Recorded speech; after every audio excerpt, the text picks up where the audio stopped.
था, और कुंभा ने युद्ध जो लड़ा था वो महमूद खिलजी फर्स्ट के साथ लड़ा था। और बाद में जो आता है महमूद खिलजी सेकंड, 16वीं शताब्दी में जब मेवाड़ के महाराणाओं के साथ 1520, 30, 25 जब भी हम बात करते हैं सांगा वगैरह उनके बाद में, और उस टाइम में वो महमूद खिलजी सेकंड था। और पहले ये प्रश्न भी एग्जाम में पूछा गया है कि महमूद खिलजी फर्स्ट कब था, सेकंड कब था। तो मालवा के महमूद खिलजी को हरा करके सारंगपुर की लड़ाई 1400, यहां पर आपको लिखनी है सारंगपुर की लड़ाई 1437 की उपलक्ष्य में, 1437 सारंगपुर की लड़ाई लिखिएगा, सारंगपुर युद्ध विजय के उपलक्ष्य में, सारंगपुर युद्ध विजय के उपलक्ष्य में इसका निर्माण करवाया गया था मालवा के महमूद खिलजी को हरा करके।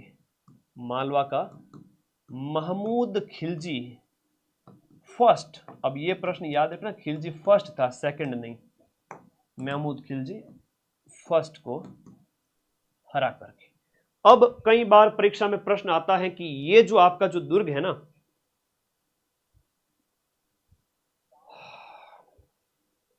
चलो कोई बात नहीं बेटा, तुम्हारे यहाँ क्या फटकी देखते तो मेरे तो, मुझे तो लगातार खड़े रहना है ना, लगातार खड़े रहना है मुझे तो। आगे आ जाओ। आज का अभी पिछला जो पेपर कराया उसके बाद से लगभग 550 क्वेश्चंस कुछ हुए थे।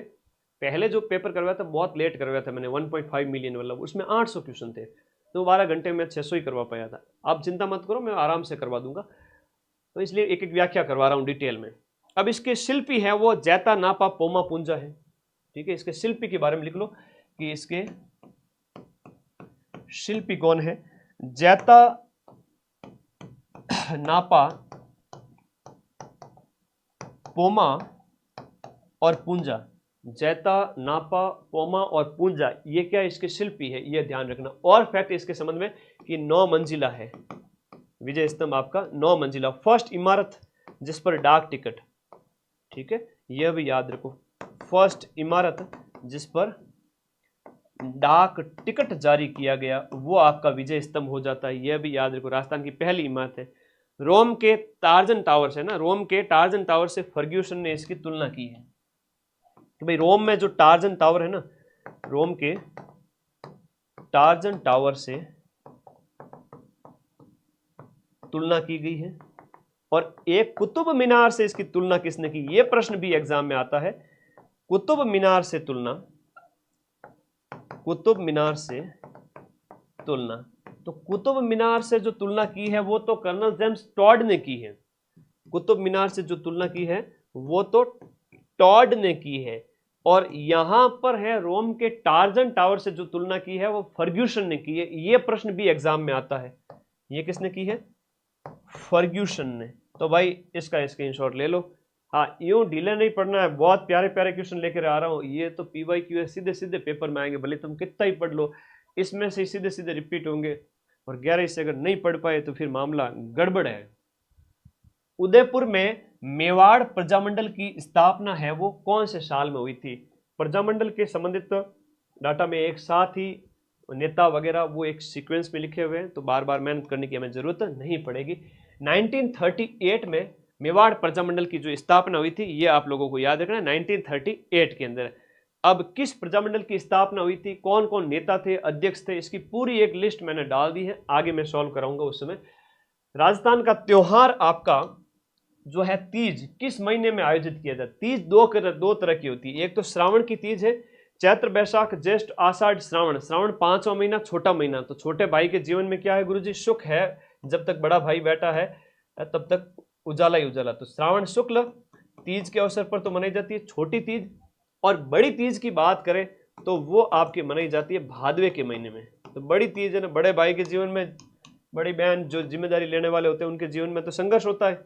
तो बड़ी तीज मनाई जाती है भाद्रवे के महीने में, भाद्रपद मास के कृष्ण पक्ष की तीज। तो ये सातुड़ी तीज, बड़ी तीज, कजली तीज, बहुत सारे जितने भी नाम है सब बड़ी तीज के। छोटी तीज श्रावणी तीज है, ठीक है, याद रहेगा सभी को। अगला प्रश्न देखिएगा, कार्तिक पूर्णिमा। कार्तिक पूर्णिमा क्यों, कपिल मुनि का जो मेला पड़ता है कार्तिक पूर्णिमा के अवसर पर, वो बीकानेर के कोलायत में, जहां पर दीपदान महोत्सव यहाँ पर बड़ा फेमस है। जब ये होता है तब दीपदान किए जाते हैं।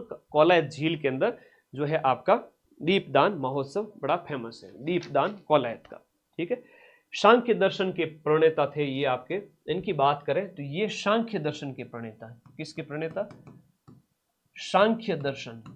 अब कई बार प्रश्न आता है कि सांख्य दर्शन के प्रणेता कौन? ये हो गए आपके कपिल, कपिल मुनि। सांख्य दर्शन। जांगल प्रदेश का सबसे बड़ा मेला, अरे भाई इतना इंपॉर्टेंट, जांगल प्रदेश का सबसे बड़ा मेला। अब कई बार परीक्षा में आता है गुरुजी जांगल क्या है? बीकानेर और चूरू क्षेत्र का जो पश्चिमी राजस्थान एरिया है उसका पुराना नाम क्या है? जांगल देश है। ठीक है, बीकानेर का तो राती घाटी उसको कहते हैं। जांगल देश जो हम बात करें बीकानेर चूरू, तो जांगल देश का सबसे बड़ा मेला, सबसे बड़ा मेला, जांगल प्रदेश का सबसे बड़ा मेला। और जांगल प्रदेश में आप कर देना किसको? बीकानेर और चूरू को। ये ध्यान रखना, बीकानेर और चूरू। और तुम लोग क्या जानो, मैं एक 12 घंटे क्लास और प्लान कर रहा हूं, और 6-6 घंटे की तो मुझे 3-4 और क्लास लेनी है। 6-6 67 घंटे की पटवारी का पेपर आ रहा है, और 12 घंटे की एक और क्लास अगले 10 दिन के अंदर। यूं नहीं कि वो कोई हर कोई ले ले, 10 दिन के गैप से वापस 12 घंटे, है ना। और पिछले 1 साल में देखा जाए तो कितनी होगी मेरी? 5 से 6 क्लास हो जाएगी 12-12 घंटे की। बस तुम लोगों का जो प्यार है ना, इतना सब्सक्राइब करते रखते हो चैनल को, बड़ा अच्छा लगता है कि आप सबका जो परिवार है वो आगे बढ़ता जा रहा है 1 मिलियन की ओर। मैं 10 दिन के अंदर दे रहा हूं दूसरी 12 घंटे क्लास, तो थोड़ा स्वास्थ्य तो प्रभावित हो गया। तीसरी क्लास अगर मैंने ले ली तो फिर मैं बीमार पड़ जाऊंगा। और पिछली बार सीईटी से पहले ली थी, हर 7 दिन से गैप से। अब गुरुजी हिम्मत तो कर लेते हैं। और कोई शादीशुदा गुरुजी अगर क्लास देख रहे हैं तो मैं उनसे कहूँगा, गुरुजी घर परिवार वालों का पर्सनली एडवाइस दे रहा हूँ, कोई मेरी होड़ मत करना। वास्तव में शरीर खराब हो ही जाता है, तो प्लीज़ छोटी छोटी क्लासें ले लेना, कोई होड़ मत करना। ठीक है, मैं एक एज ए है ना गाइडेंस के लिए कह रहा हूँ, एक चेतावनी होती है ना, वो डिस्क्लेमर। सच्चाई में सच हकीकत बता रहा हूँ, इसका बहुत प्रभाव पड़ता है बॉडी पे। मैं 2 क्लास तक तो मुझे कुछ नहीं लगता, तीसरी क्लास होती है बैक टू बैक, एक ही महीने में 3-3 ले लूँ तो फिर मामला गड़बड़ है, अंग भंग हो जाएगा फिर। ठीक है, यकृतन, लीवर, ये किडनी सब इधर उधर हो जाते हैं फिर। तो 2 तक तो मामला ठीक है, हालांकि वो भी बड़ा डॉक्टर ने तो मना किया था लास्ट ईयर जब ले ली थी तब, तो कोई बात नहीं। आ जाओ आ जाओ आ जाओ, अब लगातार आगे बढ़ेंगे। बड़ी क्लास है तो बीच बीच में तुम लोगों से कुछ डिस्कशन भी करूंगा, लाइव है इसलिए। प्रीमियर करके 50 घंटे भी डाल दूं तो वो अलग चीज़ होती है। लाइव 12 घंटे से ज़्यादा यूट्यूब पे होती ही नहीं है, 11 घंटे 55 मिनट। एक प्रीमियर भी होती है जो 50 या 100 घंटे की डालो, कोई फर्क नहीं पड़ता, वो अलग चीज़ होती है। बोरला आभूषण महिलाओं द्वारा कहाँ पहना जाता है? बोरला है वो सिर का है, तो सिर के अनेक सारे आभूषण है, वो आपको दिमाग में सेट करके रखने। सिर के आभूषणों की बात करें तो शीश फूल हो गया, देखो सिर के आभूषणों में शीश फूल हो गया, रखड़ी हो गया, शीश फूल हो गया, रखड़ी हो गया, और आपका सरी हो गया, और गोफण हो गया, गोफण हो गया, बोरलो हो गया, बोरलो आएगो, ओरला हो गया। लड़कियों को सब पता है, लड़कों को तो शादी के बाद पता चलेगा जब लाना पड़ेगा तब। टीडी भड़को हो गयो, टिक्को भड़को हो गयो, टीडी भड़को, टिक्को भड़को, टीडी भड़को, टिक्को भड़को, सरी, काछर, सांकली, मोरपट्टा, ताबीद, सांकली, मोरपट्टा, ताबीद, ताबीद। और भी आभूषण देखो, चूड़ा रत्न है, सोहाली है, चूड़ा रत्न, सोहाली है। एलो जी, बहुत सारे मैंने लिखवा दिए। मैमंद एक बहुत इंपॉर्टेंट आभूषण होता है जो सिर पर पहना जाता है, मैमंद, मैमंद बहुत इंपॉर्टेंट है, मैमंद लिखना है इसको। ठीक है, मैमंद है, रखड़ी है, गोफण है, शीश फूल है, टीडी भड़को, टिको भड़को, सरी, बोर, बोरलो, बहुत ज्यादा इंपॉर्टेंट।